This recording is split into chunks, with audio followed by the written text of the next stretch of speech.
Olá pessoal, como é que vocês estão? Espero que vocês estejam bem.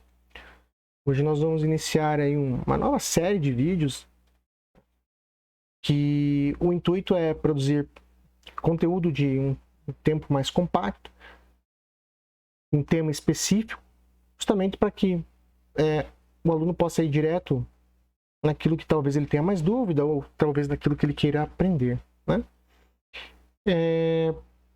A escolha desses temas depende muito de vocês, né? Eu preciso de vocês. Se vocês assistiram o vídeo de montagem de mesa, eu comentei um pouco disso. Esse feedback de vocês é muito importante, tá?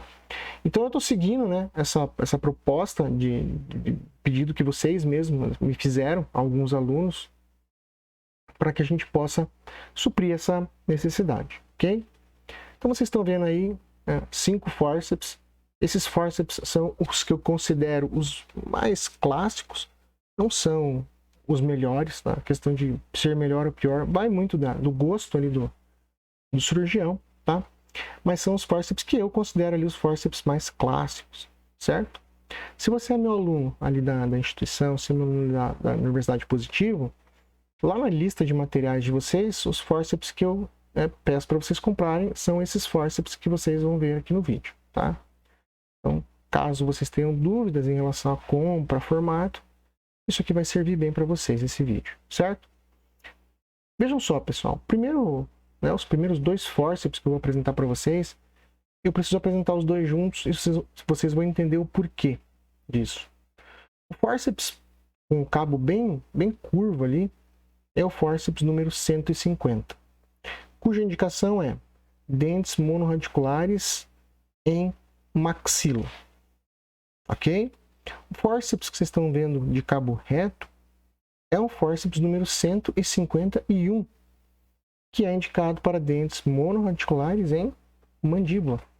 Então, ambos os forceps são indicados, né, para dentes monorradiculares, só que um específico para maxila e outro específico para mandíbula, ok? Apesar de eles terem ali, né, um cabo muito diferente, vocês vão perceber que a ponta ativa do forceps ali, né, o mordente, né, a região que encaixa lá o dente, ela é parecida, tá? Ela é parecida. Um ali é um pouco mais fino, o outro é um pouco mais grosso, mas vou dizer para vocês que essa diferença de espessura dos dois está mais relacionada à marca do que com as características do forceps propriamente dito, sabe? Então, eles são muito parecidos, ok? Isso que a gente está usando aí é o Bite Block, é aquela borrachinha que a gente usa, que serve para 2 coisas. Primeiro, para o paciente manter a boca aberta, e segundo, e não menos importante, seria para estabilizar a mandíbula do paciente nos movimentos de luxação, tanto com forceps, assim como com as alavancas também. Como assim, professor? Pensem comigo, eu tenho ali os músculos da mastigação, correto? Que tem uma função vertical muito forte. O masseter, pterygoideu medial e o temporal. Quando eu coloco esse bloquinho ali, eu peço para o paciente morder com uma certa força, não precisa fazer muita força, mas com uma certa pressão. Eu peço para ele morder ali toda vez que eu for fazer um movimento de luxação. Tá? Quando esses músculos estão tensionados, eles estão puxando a mandíbula em direção à base do crânio. Ou seja, a tensão dos músculos aliado, né, ao côndilo, né? Na verdade mudou, tá, gente? Agora não chama mais côndilo, chama cabeça da mandíbula. Mas eu vou continuar falando côndilo aqui, mas saibam que para questão de aprendizado é cabeça da mandíbula, tá? Com o côndilo ali bem apoiado, né, ele vai ter uma estabilidade muito maior ali na mandíbula, certo? Então esse Bite Block funciona muito bem para isso, ok?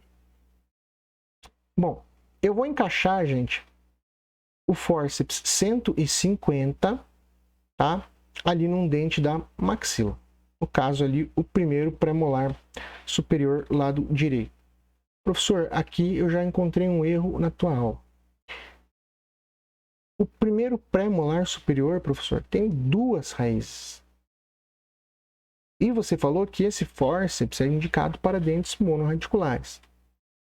O que acontece, gente? O primeiro premolar superior, ele de fato tem duas raízes, tá? É o único premolar que tem duas raízes.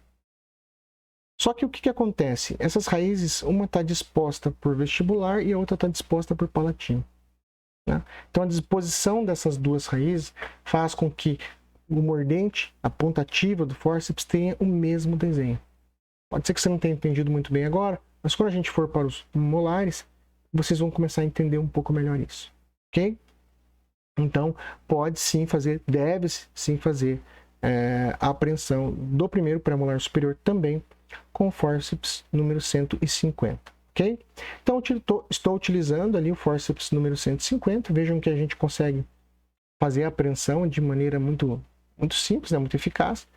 E eu vou agora, gente, usar o mesmo fórceps para tentar na mandíbula. Olha a dificuldade. Simplesmente não encaixa. Fica batendo ali nos dentes de cima.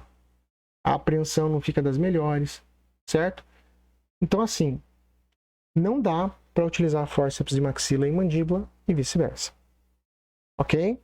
Por isso que tem que ter o fórceps 150 e o 151. Cada um vai trabalhar ali na sua respectiva indicação. Ok? Agora eu vou mostrar para vocês os 5 movimentos que nós fazemos com o fórceps. Ok? O primeiro movimento, que é esse que vocês estão vendo aí, é chamado de apreensão. Tá? Pode parecer muito lógico, mas ele tem algumas características que a gente precisa entender. A primeira delas é o seguinte, gente. Fórceps não foi feito para apreender a coroa do dente. O fórceps foi desenhado para apreender as raízes do dente, certo? Então, quando eu vou fazer a apreensão do dente, eu tenho que encaixar esse fórceps o mais apical possível, tá? O mais apical possível. Por isso que a sindesmotomia, ela deve ser muito bem feita. Se eu tenho uma sindesmotomia bem feita, eu consigo, né, liberar toda aquela gengiva que tem ali no terço cervical, que está aderida, né, ao dente, e consigo pegar o meu fórceps e empurrar muito bem ele ali para a direção apical, certo? Então, esse seria o primeiro movimento. Então, essa é a maneira correta. Eu não vou pegar o meu fórceps e pegar ele pela coroa, tá? Ó, não é pela coroa. É lá embaixo, perto da raiz, ok? Perto da raiz. Lá embaixo não, né? Lá em cima. É que se for o dente de cima, você vai pegar o mais para cima possível, o mais apical. Se for para baixo, né? Dente de baixo, você vai pegar o mais baixo possível. Então, por isso que a gente utiliza a expressão apical, né? É o mais próximo do ápice. Vocês vão ver, gente, na literatura, esse primeiro movimento chamado de apreensão e cunha, tá? Ele vai ter esse movimento. Por que ele recebe esse nome, gente? Vejam essa imagem aí e vamos ver alguns detalhes ali, ó. Então a apreensão ela está bem apical, vocês perceberam isso, né? Chega a entrar ali dentro do sulco, muito próximo ali a crista alveolar. Quando a gente faz isso, a pontinha do mordente ela vai começar a tomar espaço ali do início ali do ligamento periodontal, certo?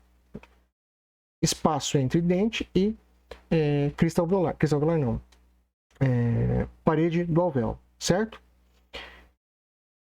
A ponta do fórceps, ela tem um formato como se fosse uma cunha, certo? Então, quando você apreende o dente, querendo ou não, ele está fazendo um movimento de cunha já, certo? Por isso que esse primeiro movimento é chamado também de apreensão e cunha, ok? Voltou aqui, deixa eu continuar rapidinho. Então, o primeiro movimento é a apreensão e cunha, tá? Lembre-se, o mais apical possível, bem próximo ali do alvéolo, certo? O segundo movimento, gente, é esse que eu vou mostrar agora, é chamado de movimento de intrusão, ok? Movimento de intrusão. O que é intruir, professor? Intruir é empurrar o fórceps na direção apical. Então, você vai fazer a apreensão e vai fazer força com o fórceps em direção apical. Por que a gente faz isso? Para liberar, né, as fibras do ligamento periodontal. O que segura o dente no osso é o ligamento periodontal. Então, eu fazendo esse movimento de intrusão, eu vou liberar essas fibras, certo? Ó, empurrar, estou mostrando lá, empurra o dente em direção ao ápice, ok? Por isso que chama intrusão, certo? O segundo movimento. O terceiro movimento, gente, é o movimento de lateralidade. É um movimento que vai, de fato, expandir o alvéolo. Onde você vai, ó, movimentar no sentido vestibular e palatino ou lingual, né, se for a mandíbula, somente para vestibular ou palatino. Não se faz o movimento para outro lado, ok? Tem que se posicionar bem o fórceps para não acontecer isso que vocês estão vendo aí. Ó. Se eu angular meu fórceps, a hora que eu vou luxar, eu posso comprometer dentes do lado. Então o fórceps ele tem que estar bem paralelo para que o movimento de luxação lateral, que é o movimento que mais acaba, né, fazendo a luxação do dente, seja efetivo, certo? Tem que estar bem posicionado lá. E às vezes a gente no começo acaba cometendo alguns erros assim, justamente porque não tem muita prática. Então, sempre estejam muito atentos em relação aos detalhes, né? Os detalhes que fazem a diferença. O quarto movimento, gente, é um movimento que a gente só vai fazer em dentes monorradiculares, certo? Então, se nós estamos falando de fórceps que utiliza incisivo até premolar, esse movimento, que é o quarto movimento chamado de rotação, eu só não vou fazer ele no primeiro premolar superior, certo? Como o próprio nome já diz, você vai rotacionar, né, o dente no seu longo eixo com o auxílio do fórceps. Novamente, você está liberando as fibras do ligamento periodontal, né? Então você vai girar o fórceps ali, como vocês estão vendo no vídeo, certo? E, finalmente, o último movimento é o movimento de tração, puxar para baixo. Estou mostrando lá, então você vai tracionar para baixo. Esses movimentos, eles têm que ser feitos numa ordem cronológica, certo? Primeiro você capricha na apreensão, depois você capricha na intrusão, principalmente na lateralidade, se houver a possibilidade na rotação, e por último, faça a tração, puxe que o dente vai sair. Se você está puxando com muita força e o dente não está vindo, quer dizer que ele não luxou o suficiente, certo? Então, por isso que tem que tomar bastante cuidado em relação a esses detalhes aí. Ok? Então, esses seriam os movimentos que a gente faz com fórceps, né? Então, fórceps 150 e 151, dentes monorradiculares, com exceção do primeiro pré, utilizados para extração, né, desses dentes, certo? Agora eu vou mostrar, estou mostrando de novo ali, né, os mordentes, para vocês verem como eles são muito parecidos. Agora eu vou mostrar para vocês os fórceps, gente, que nós vamos utilizar para extrair os molares, tá? Para extrair os molares. Veja só, esse é o fórceps número 17, tá? É o fórceps número 17. O que acontece, pessoal? Dentes com mais de uma raiz, tá? Por exemplo, eu estou pegando um exemplo aqui, o primeiro molar superior, mas o primeiro molar inferior segue o mesmo princípio, tá? Por exemplo, o primeiro molar superior, quer dizer, os molares, desculpa, superiores, vão ter uma raiz mesiovestibular, uma raiz distovestibular e uma raiz palatina. Ou seja, o mordente do meu fórceps, né, a ponta ativa dele, tem que ter um formato que encaixe nessas duas raízes. No final das contas, o fórceps apreende na raiz do dente e não na coroa, certo? Então, se vocês olharem ali aquela característica, né, do fórceps número 17, vocês vão ver que ele tem um mordente duplo, ok? Ele tem um mordente duplo. Por quê? Para que encaixe as duas raízes. Essa pontinha fina que você vê é onde vai encaixar na furca, tá? O molar inferior, ele tem uma raiz por mesial e uma raiz por distal. Ou seja, o formato das raízes, tanto por vestibular quanto lingual, são iguais. Então, os mordentes do molar, do molar inferior, né, os mordentes do fórceps 17 que servem para o molar inferior, eles também vão ser iguais, né? Então, tanto um lado quanto do outro, do fórceps, né, a conformação é igual. Já para os dentes superiores, nós temos 2 fórceps para trabalhar com os molares.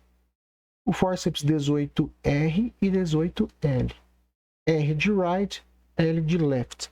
Por que que no molar superior eu preciso de um fórceps para cada lado, professor? Vejam só, quando eu mostrar a ponta ativa, vocês vão entender. Ó. Esse fórceps que vocês estão vendo aí, tá? Ele tá de um lado com aquele mordente duplo, certo? Esse mordente também pode ser chamado de flor de lis, tá, gente? Alguém olhou para isso aí e achou que parecia uma flor de lis. Isso cai em prova sempre, impressionante. Então, um lado, o mordente é duplo, porque tem a raiz, né, 2 raízes na vestibular e só uma por palatina. E no outro, o mordente é liso. Esse daí encaixa no caso do lado direito do paciente, certo? Se eu for encaixar do lado esquerdo, vocês vão ver que o mordente duplo tem que trocar de lado, certo? Senão ele não vai encaixar. Então, esse é pro lado esquerdo. Tá vendo que agora o mordente duplo tá de um lado e o liso tá do outro, ó. Ok? Por isso que não tem como utilizar só um fórceps. Ó. Vejam lá, aqui dá para ver bem. Ó. Então, no fórceps do lado direito, o mordente que vocês estão vendo ali mais embaixo é liso. No fórceps do lado esquerdo, o mordente que vocês estão vendo embaixo é duplo. Quando a gente vira o fórceps, acontece a mesma coisa. Só que agora o do lado direito fica duplo e o do lado esquerdo fica liso, certo? Então, por isso que não consegue encaixar fórceps de molares superiores em molares inferiores ou vice-versa, certo? É isso aí, gente. Obrigado pela atenção. Vocês são fundamentais aí para o crescimento do canal. Agradeço de coração aqueles que me seguem. E é isso. Um abraço. Até mais. Até o próximo.